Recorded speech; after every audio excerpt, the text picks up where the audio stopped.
За сайн байцгаана уу Wiki Mongolia подкастын маань цаашийн дугаар Япон улс Химежи хотоос үргэлжилж байна. За Химежи хотод ирдгийн учир бол бид нөгөө Women in Tech дэлхийн хөдөлгөөний маань чуулга уулзалт болоод олон хүнтэй ярилцсныг та бүхэн маань цурал дугааруудаас үзсэн баг. Тэгээ бид тэр Осака хотод олон хонжийнхын оронд гээ өнөөдөр Химежи Жо үзэх гээд Химежи хотод ирлээ. За Химежи Жо бол одоо үнэхээр нэгдсэн үндэсний байгууллагын нөгөө соёл гэдэгт бүртгэгдсэн тий. Соёлын өв. Тэгээд нөгөө 12 хамгийн гайхамшигтай касл буюу ордны Японд тий амьд үлдсэн буюу газар хөдлөлт гал усны аюулаас дайн байлдаанаас тий дайн байлдаанаас амьд үлдсэн одоо амьд ч байх одоо тий ийм гоёороо үлдсэн тийм гоё ордын юм байна. Дээр нь яг ийм модон урлаг юм байна шүү дээ энэ чинь тий. 1333 онд анхныхан шаван тавигдаад 16 дугаар зууны үед хамгийн сүүлийн хэлбэрээр дууссан. Тэгээд дээрэс нь харах юм бол шувуу шиг хэлбэртэй учраас тий. Одоо ийм шувуу гэдэг хоч нэртэй. Тэгээд дэлхийн өнцөг болгон бүрээс маш их жуулч зөвхөн энийг үзэх гэж ирд юм байна. Дээр нь яг энэ хэсгээр бол ингээд нөгөө сакура дэлгэрээд айгүй гоё болдог. Тэгээд зураг болгон дээр нь тийм гоё зүйл харагдчихсан. За би тэр өнөөдөр бол юуны талаар Химежи Жогийн талаар бол ярилцах гэж ирээгүй. Бид нар бол юуны аюулгүй байдлын it's okay no worries. Аюулгүй байдлын талаар ярилцах гэж ирсэн. За яагаад аюулгүй байдлын талаар ярилцах вэ гэхээр манай сувдаа хэмээх өнөөдрийн зочин болвол яг мэдээллийн аюулгүй байдал аудит одоо байгууллагад чиглэсэн энэ төрлийн тал дээр бол мэрэгсэн Монголдо цөөхөн хүмүүсийн нэг тэгээд миний урилгыг авч подкастын зочноор оролцож байгаад баярлалаа. Баярлалаа. За сувдаг бол манай Women in Tech community-ийн буюу Women in Tech-ийн эмэгтэйчүүд маань маш сайн таньдаг. Тэгээд одоо танихгүй сувдаг танихгүй байгаа хүмүүст сувдаа өөрийгөө нэг товчхон танилцуулаач. За IT-ийн салбарт суурч ажиллаад бараг 20 гаруй жил болсон. Тэгээ IT аудиторын мэргэжлэр одоо сүүлийн 7 жил ажиллаж байгаа банкны салбарт. Тэгээд өөрийнхөө cyber security audit, тэгээ кибер аюулгүйн үнэлгээний чиглэлээр үйлчлэгээ үзүүлдэг компани байгуулсан. Тэгээ энэ чиглэлээр үйл ажиллагаа явуулж байгаа юм байгаа. За сая та бүхэн яриан дотроос нэг сонирхолтой поинтуудыг олж авсан байна. Cyber security буюу кибер аюулгүй байдал. За эрсдэл гэж үнэлгээ гэж. Ийм сонирхолтой сэдвэр би зөвхөн нэг удаагийн подкастаар сувдаатай ярилцмааргүй байна. Энийг би ингээд задлаад ярмаар байгаа байхгүй. Энийг сонирхож байгаа хүмүүс залуучууд маш их байгаа. Тэгэхээр өнөөдрийн сэдвийг би энэ том одоо байгууллагын хэмжээнд хэмээх хоёлаа дараагийн сэдвүүдэд үлдээгээд хоёлаа өнөөдөр зөвхөн хувь хүний мэдээллийн аюулгүй байдал гэж юу хэлдэг юм бол тэр талаар ярилцвал ямар байна? За тэгээ те. Яагаад хувь хүний мэдээллийн аюулгүй байдлын талаар ярилцмаар байна вэ гэхээр сүүлийн үед одоо цахим заллин гэх зүйл одоо Монголд бүр хүчээн аваад тэрэнд одоо ер нь оролцоогүй, заллуулаагүй гэр бүл найз нөхөд гэж одоо байхгүй боллоо. За хүмүүс маань үнэхээр ийм гинэн хонгор байгаад мөнгө алдаад байгаа юм уу гэтэл бас нөгөө хүмүүсийн цахим бичиг үсэг тайлагдaltaй аюулгүй байдлын талаар харин тийм тэрнээс болоод ах шиг байна. Сувдаа ер нь яг өнөөдрийн энэ нөхцөл болж байгаа зүйлийг ер нь юу гэж одоо хувь хүнийхэн зүгээс мэргэжлийн хүмүүсийн зүгээс юу гэж ойлгож байна тайлбарламаар байна. За одоо ингээд сүүлийн жилүүдэд хаас яг бол одоо мэдээллийн технологийн дэвшил гэдэг бол биднэрт маш их боломжийг бий болгосон. Ажил үйлсийг маань автоматжууллаа тий хүний ажлыг хөнгөвчлсөн маш их юм давуу талтай боловч хажуугаараа заавал эрсдэлтэй байдаг. Энэ бүх зүйл маань ингээд технологид мэдээлэл болоод ингээд хувирсан тохиолдолд бол энийг хамгаалах нь одоо нэн тэргүүний чухал асуудлын нэг болоод байгаа. Тэгээд одоо бидний бүхэл одоо сервис авж байгаа байгууллагууд маань бүгдээрээ л автоматар тийм технологиор дамжуулж биднэрт үйлчилгээ үзүүлж байна гэдэг чинь энэ үйлчилгээг бид нэр авахын тулд өөрийнхөө мэдээллийг өгж байгаа. Мэдээллээ өгж бүртгүүлээд тэр үйлчилгээг авахаас гадна тэр үйлчилгээ одоо үйлчилгээ гэдэг маань мобайл аппликейшн ч юм уу, веб аппликейшн ч юм уу энэ бүгдийг ашиглаж байгаагаа одоо алхам тутамдаа л дата үүсгээ яваад байгаа гэсэн үг байхгүй. Тэгэхээр энэ дата маань нэг л өдөр ингээд алга болох ч юм уу эсвэл одоо бүрэн бүтэн байдалд нь ингээд өөрчлөлт орох, эсвэл ингээд систем тасалдах Энэ тохиолдолд бид нөгөө үйлчилгээгээ авах чадгаа болчин бидний одоо өвдөл маань хувирах ч юм уу тийм эрсдлүүд маш их байдаг. Учираас ингээд хаана хамгаалах нь маш чухал. Тэгэхээр хамгаалтын тухай ярихад бол өнөөдөр бол хувь хүн рүү чиглэсэн хамгаалтын талаар ярих гэж байна те. Хувь хүнийхээ зүгээс ч хамгаалах ёстой. Энэ мэдээлэл маань нөгөө тухайн үйлчилгээ үзүүлж байгаа байгууллагын маань хаа нэг одоо data storage сервер одоо data center ч гэдэг юм уу тэр газар бас байж байгаа учраас тэр аюулгүй байдлыг тухайн байгууллага нь өөрөө хариуцаад. Тэгээ хариуцаж аюулгүй байдлаа хангах нь одоо бас чухал бас. Тэгэхээр нэг бодлын эн чинь маш их боломжийг авчирж байгаа юм нөгөө бодлын маш их хэрэгслийг дагуулж байна гэж байна шүү дээ тий. Тэгэхээр одоо яг жирийн иргэн би ч одоо хүмүүстэйгээ юм ярихаараа нэг үл мэдэх цэцэг отон ч гэл юм асуудаг. Тэгжээж би одоо манай үзэгчд маань ойлгох байхгүй тий жирийн иргэд ойлгох юм. За жирийн иргэн альва нэг одоо аппликейшн хэрэглэхдээ хамгийн наад зах нь ямар зүйлийг тогтмол ингээ хийгээд твшчүүл ядаж анхаарчныхаа хамгаалтыг хийнэ гэж ойлгох байна. Одоо ингээл бид нэр төсөөлөд үзэл дээ гар утсан дээр хідэн аппликейшн байгаа вэ те. Одоо чиний утсан дээр хідэн аппликейшн байна. Тэр болгоны чинь цаана нэг энэ аппликейшнийг ажилуулж байгаа нэг хууль этгээд байгаа гэсэн үг юм уу? Тэр аппликейшнийг тоогоор ингээд бид нэр датагаа тэр газар өгж гин. Ингээд хэд хуваагаад хэдэн үржүүлээд ингээд өгсөн байгаа. Тухай байгууллагууд ингээд чиний датаг хамгаалаад ажиллаж байгаа. Хамгийн наад захын одоо хамгаалалт бол одоо иргэн хүнээс юу шаардах вэ гэхээр тэр аппликейшнд нэвтэрж байгаа нэвтрэх нэр нууц үгээ өөртөө ингээд чандлан хадгалах хэрэгтэй. Хүнтэй ширлэхгүй байх гэдэг нь бол наад захын мэдэх ёстой зүйл. Энийг би нөгөө шүдний сайцтай зөөрлж ярьдаг байхгүй юу? Тийм шүдний сайзаа хинтээч битээ хуваалц тэгээд тогтмол сольжээ гэдэг штэ тий. Шүдний эмчийн зөвлөгч эмч бол тэгж зөвлөж штэ. Тэрнтэй яг адилхан пассвортаа хинтээч битээ хуваалц. Тэгээд тогтмол сольжээ гэдэг нь одоо бас хүн одоо мэдсэн байх боломжтой тэр эрсдлээс хаахын тулд хамгийн ихний зүйл бол нууц үг байх нь шүү дээ. Орон нутгаар ч гэнэ үү одоо хүүхдүүдтэй ингээ уулзаа явж байхад бид нар аав ээжийнхаа нууц үгийг мэддэг хүүхдүүд үү гэж асуудаг байхгүй. Бүгд л гараа хүрдэг. Боёо хүүхдүүдээрээ тэр нууц үгийг хэлсэн байдаг тий. Тэгэхээр тэр нууц үгийг мэдж байгаа хүний тоогоор тэр системд хандаж үйлчлэх боломжтой хийсэн тодорхойлогдох боломжгүй байхгүй юу? Тэгээ одоо яг жирийн хүний өнцгөөс яхад одоо би ингээд утсан дээр маань 34 ширхэг аппликейшн байлаа гэж байна. Би 34 ширхэг нууцыг үүсгэх юм уу? Эсвэл нэг нууц үгээр бүгдэнд нь арах юм уу? Эсвэл 34 нууц үгээ энэ тэнд ингээ бүгдийг сайхан бичээд хадгалах юм уу? Тэгээ ихэвчлэн хүмүүс ингээл мартахгүй тул бүх аппликейшн дээр нэг нууц үгээл хийчдэг штэ. Тэр бол ингээл жишээ тий. Тэр нь гол нь хүний ингээд тааварлашгүй байх чухал. Тийм шүү дээ. Тийм болохоор л тэр нэг том үсэг байх хэрэгтэй байна. 12 тэмдэг байх хэрэгтэй байна. Тоо оруулах хэрэгтэй байна. Үсэг тий том жижигээр нь оруулах хэрэгтэй. Гол нь тэрийгээ та ингээ мартахгүйгээр цээжилсэн тийм бүрэлдэхүүнтэй пассворд бий болгох хэрэгтэй.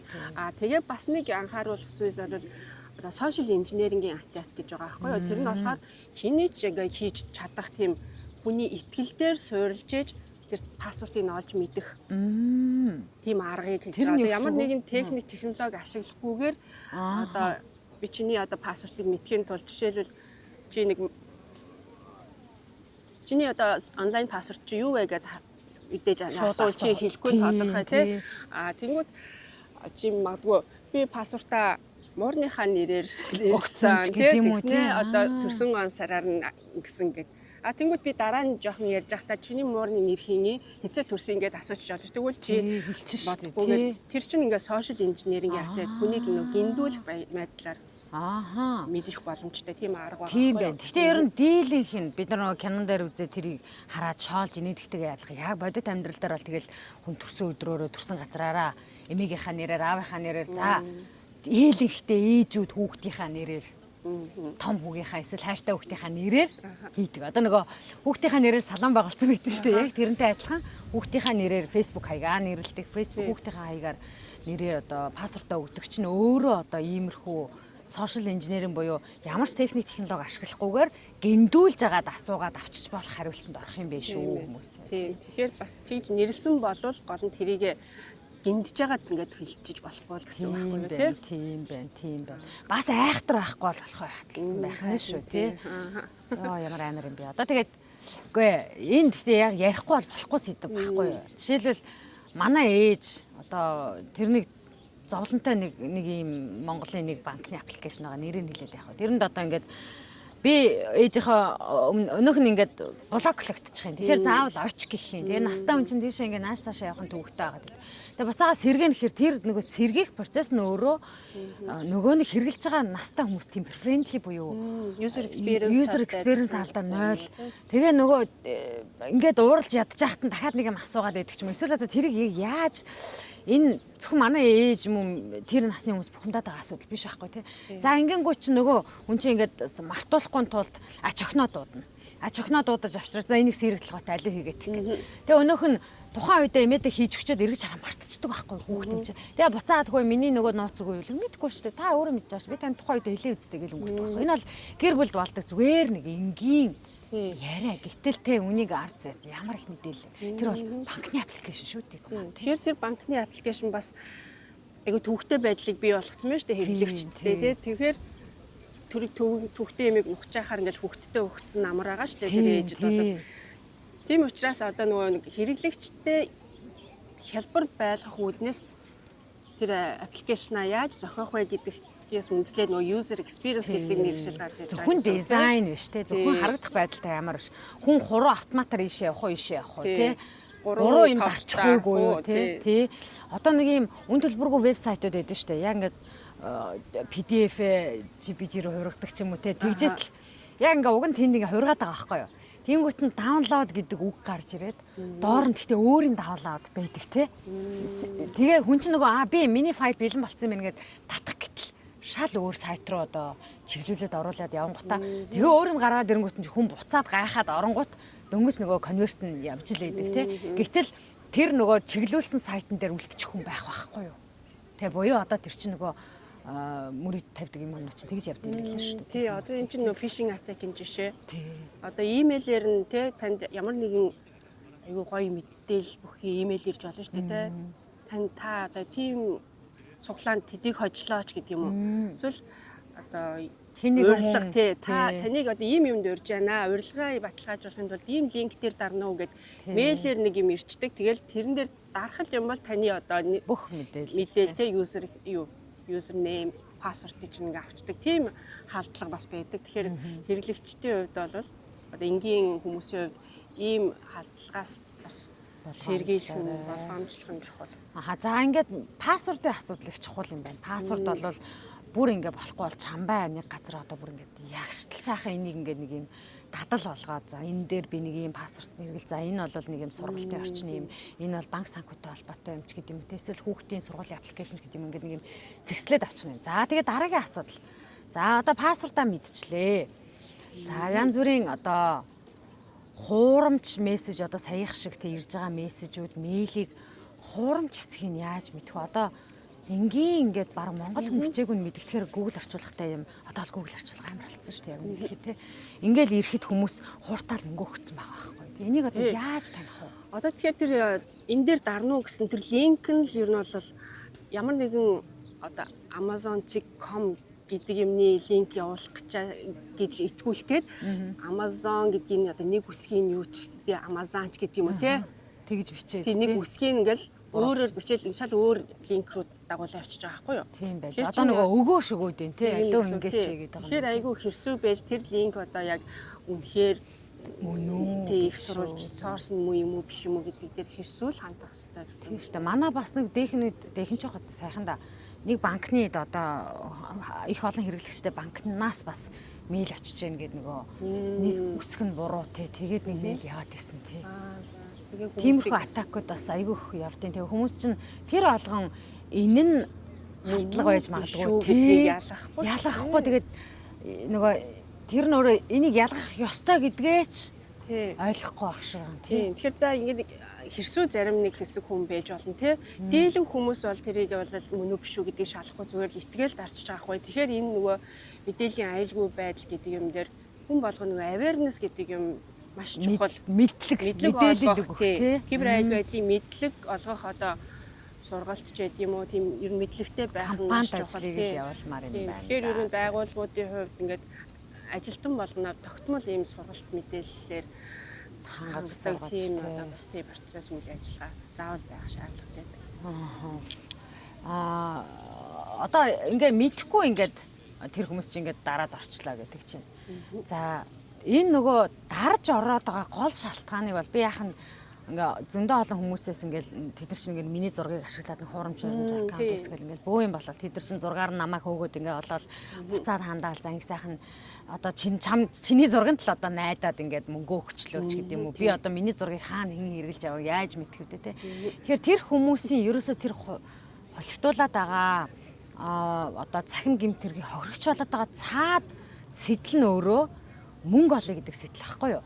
Одоо надад байгаа 500 мянган төгрөгөө би 2 сая төгрөг болгох чийл гэдэг бодлоос үүдэлтэй байгаад байгаа. Тэгээ хин ч гэсэндээ хэрэв тийм боломж байгаа бол сувда бит хоёр ч гэсэндээ өнөөдөр энд байгаа дансанд байгаа мөнгөө ийшээ хөгжүүлээд буцаагаад авахтаа 10 дахин үржүүлээд авна гэвэл хин ч гэсэн дуртай байх байхгүй. Гэтэл ийм энэ хорвоо дээр угаас хаач байхгүй хөдөлмөрлөхгүйгээр мөнгө олж болдог гэдэг чинь айгүй их мэдэж сурсны дараагаар хийж болдог үйлдэл байдалтай ширхэг оймс зарж үзээгүй хүн хөрөнгө оруулалт гэдэг зүйл яриад тэгээд ингээд мэдээлэл алдаад дээр нь бүх мөнгө алдчихсан тийм тохиолдлууд зөндөө олон гараад байгаа байхгүй юу. Сувда ойр тойрныхоо хүмүүст ер нь юу гэж зөвлөдөг вэ? Гэр орон хамаатан сатанд одоо чамаас мэрэгжлийн хүн учраас асуудаг л байлгүй дээ тий. Тий, одоо энгийн хүн зориулсан юм мэдлэг болох жилийн мэдээлэлүүд үл за саяны хэлсэн анхаарах зүйлүүд энэ тий. Түүн дээр нэмээд бас одоо бид нар чинь Facebook гэсэн шидэн сошиал аппликейшнууд хэрэгжилж байна. Тэрнийг зөвхөн өөрийнхөө ашигладаг девайс тий таблет, утас, компьютер дээр ашиглахаас гадна хүмүүс чинь ингээд өөр бас хүний юм дээр шаардлага гардаг шүү дээ тий. Орчоод тэгээ логин хийхгүй бас гарчдаг. Лог аут хийхгүй гарчдаг. Орсон бол буцаад гар гэдэг юм байна тий. Логин хийсэн бол лог аут хийж гараа. Тэр чинь бас хүнд ингээд өөрийнхөө мэдээллийг үлдээх тийм эрсдэл болж байгаа байхгүй юу. Би нэрээ бас яг тэгчихсэн. Аль чиний компьютераас чи нэг ороодох ёдоо гэд хүнээс сонсоод би бүр пөө одоо ингэж хүний өөр юмнаас өөрийнхөө юм руу одоо үнэхээр яг өөрийнхөө утсыг алдсан бол хамаалах тий. Зайшгүй шаардлага тийм одоо тийм үнтэй таарч байсан. Компьютераас чи нэг ороодох юм ч гэдэг юм уу те. Утсаар чи нэг яриадах юм. Чиний фейсээр чи өөрийнхөө аккаунтаар нэг ороодох юм ч гэдэг юм уу. Энэ бол өөрөө яг таньдаг мэддэг хүн байлаа ч гэсэн чамд гол нь юмаа хэрэглүүлж байгаа хүн чинь өөрөө цахим бичиг үсэг огт тайлагдаг бол тэгэл тусах. Яг гоо. Одоо жишээл байгууллагын пэйж дээр ч гэсэндээ бид нар ингээд байгууллагын учраас ингээд хид хідэн хүмүүсийг оролцуулаад ажил явах хэрэгтэй байхгүй юу? Нэг нь постоо оруулж байгаа, нэг нь мессенжерт нь хариулж байна, тэ чатбот хариулж байна. За нөгөө хэсэг нь борлуулалтаа тэр комент хэсгээс авч юмч гэдэг юм уу. За ингээд авч явах тас байгууллагын пэйжэд хэнийг оруулах вэ гэдэг нь өөрөө бас асуудал юм байна л да. Дээхэн үед бас бид нар ингээд байгууллага дотроо пэйжээ ингээд ширэлдэг байж хахад ивент үүсгэнгүүт буцаад устгах чадсан байхгүй. Ивент үүсэл буцаад устгаад тэр нэг одоо аккаунт дээр хэд хэдэн хүн эрэхтэй байгаа. Эрэхтэй байгаагийн шинж. Тэгэл нөгөө орсон юм ин хүүхэд нь байд юм уу хин нэдин те ингээд нөгөө устгаад байсан чинь яг хамгийн аль аккаунт нь ингээд айгүй vulnerable буюу те одоо сул эмхцэгцгүй сахилга батгүй байгааг нь олж мэдээл буюу одоо ингээд маш их пүүз мүүзний юм шеэрлдэг те ингээд нөгөө могоо цогоо илдэг дүрс царай чинь 2030 онд ямар байх вэ гэдэг юм ингээд шеэрлдэг хүнийг олоод тэр хүний админаас гаргаж ирсэн байхгүй. Эсбөгөөс энэ юм чинь одоо хэдийгээр маркетингийн ингээд нэг өнгөцгөн харагдах зүйл хэдий болов цаана нэг байгууллагын аккаунт карт холбоотой байгаа. Зөндөө олон цуглуулсан дата тэн дээр байгаа тий. Түүх байгаа тий. Тэгэл нэг буруу гарт орох юм бол бид нар яаж самарч болдгийг олон байгууллагын жишээгээр харсан тий. Гэтэл энэ нь өөрөө юм нэг амар санаатай үйлдэл гэхээсээ илүүтэйгээр хувь хүний сахилга батал харагдаад байгаа. Сургалт орж байхдаа би хүмүүст ер нь ингэж хэлдэг. Сувда маань сая сойдтой зүрлэлээ шүү дээ тий. Яг энэтэй адилхан та гадуур ингээд бид нар чинь бие гоё явж шүү дээ ингээд тий гоё хуцлаад хүмүүсийг хүндэтгээд өөрийгөө хүндэтгээ явж байгаа бол цахим орчин ч гэсэн яг адилхан байгаа чи. Бусад хүмүүсийг хүндэтгээ чи, өөрийгөө бас хүндэтгээ чи. Яа тэгэхээр энэ уулмөр гэдэг зүйл чи арилдаг юм аа. Өөрөө л очиж устгаж харилгадаг юм бол тий. нэг лайк дарахад л таныг тодорхойлох зүйл болж уул мөр болж байгаа байхгүй тий. Юунд лайк дарснаар чинь за ямархуу одоо сонирхолтой үе гэдэг ч юм уу тий. Юунд дуртай. За энд юу зарж болох юм. За эсвэл энэ одоо нийгмийн аль бүлэгт хамаарах юм. Эсвэл те санхүүгийн чадамжтай эсвэл бүр гэмт хэрэгтэн байж болох хэмжээнд авч үзэх боломжтой шүү дээ. Хэрэг давтагдаад ивэл те. Харин тийм ээ. Энэ асуудлыг бас ярихгүй болохгүй байсан. Яа ашгүй нэг гэсэн. Бүр ингээ химээжид ирчээд нэг ийм асуудлаар ярьж хагаад уучлаарай бид хоёр зөндөө холгой дугаарууд хийнэ гэд Япон улсад бид хоёрын бас нэг ирсэн шалтгаан бол бас нэг 3 хүмүүстэй уулзаж явж байгаа. За энэний нэг бас cyber security маш гоё компанидор бас уулзах гад цаг авчихсан байгаа. Тэгээд энэ кибер аюулгүй байдал гэдэг бол зөвхөн юуны одоо хэлнэрийн ажил биш тий. Хэлээр хязгаарлагдахгүй ажил юм байна. Атак бол ханаас ч ирж болно. Сая бид хоёрын өнөөдрийн ярьсантай холбоотой сэдв. За байгууллага гэдэг бол тусдаа ингээд том бүхэл бүтэн дүрм журмын дагуу явдаг юм бүлэг хэсэг хүмүүс байна тий. Гэтэл хувь хүн гэж амар чухал юм байна. Хувь хүний сахилга батгүй байдлаас болоод байгууллагт юу ч учирч болох байхгүй юу тий. Тэгэхээр яг байгууллагатаа байгаа ажилчдаа зориулсан бас нэг ийм төрлийн түрүү судагийн ярьсан awareness өгөх гэдэг буюу мэдлэг тэр мэдээллийг өгөх чиглэлийн сургалтыг бас сонирхож ивэл бидэнтэй холбогдож болно шүү. Тийм, ажилчдад зориулсан одоо мэдээллийн аюулгүй байдлын мэдлэг болгох сургалт яагаад хэрэгтэй вэ гэхээр байгууллагад одоо мэдээллийн аюулгүй байдлыг хангана гэдэг нь зөвхөн одоо удирдлагын одоо тушаа шийдвэрээр те зөвхөн эсвэл одоо зөвхөн бодлого журам батлаад эсвэл нэг мэдээллийн аюулгүй байдлын ажилтан томилоод нэгж байгуулад ингээд л хангацдаг зүйл биш. Энэ маш цогцоор нь шийдэх ёстой асуудал. Маш их хөрөнгө мөнгө зарцуулаад те ажилтан аваад дэг бүтцээ одоо суйрлуулад ингээд ажилдаг. Гэтэл нэг хүн одоо нэг энгийн ажилтны одоо тэр фишинг атакт халдлагад өртснөөрөө тэр байгууллагт ингээд бас халдлага харах юм эрсдэлтэй байдаг болохоор олон талаас нь ингэж хараад тэг хяналттай байх ёстой. За тэгвэл энэ удаагийнхаа дугаарыг химээжи жоогоос явсан дугаараа энд хүрээд өндөрлөө. Тэгээд дараагийн дугаараар бид хоёр яг байгууллага дотор ер нь юуг анхаарах хэрэгтэй вэ гэдэг талаар гашны ойлголтыг өгөх сонирхолтой подкастаараа том утгагүй уулзцаая. Баяртай.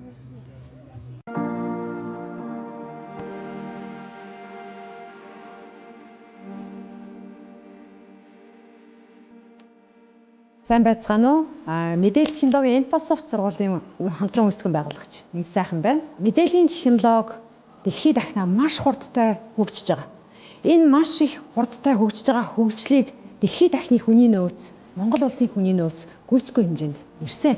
За энэ бүхнийг бид боломж хэмээн харж одоо Монголын хүүхэд залуучуудад мэдээллийн технологиор суралцах, мэрэгших олон улсад очиж ажиллах боломжийг нээж байгаа. 2023 онд бид Infosoft сургуулаа байгуулж хиймэл оюун ухаан, кибер аюулгүй байдал, програм хангамж гэсэн үндсэн 3 ангийг нээсэн. Мэдээллийн технологийн чиглэлд суралцж байгаа оюутнууд маань зөвхөн төгсөөд өөрийнхөө мэргэжлээр ажиллах бус бүх салбарт шингэн орж эндээс сурсан мэдсэн зүйлээ амьдрал дээр бодтойгоор хэрэгжүүлэх бүрэн боломжтой. Мөн манай оюутнууд маань төгсөхдөө англи хэл болон япон хэлний хос гадаад хэлийг эзэмшээд бизнесийн япон хэл, бизнесийн англи хэлний түвшин эзэмших бүрэн боломжтой.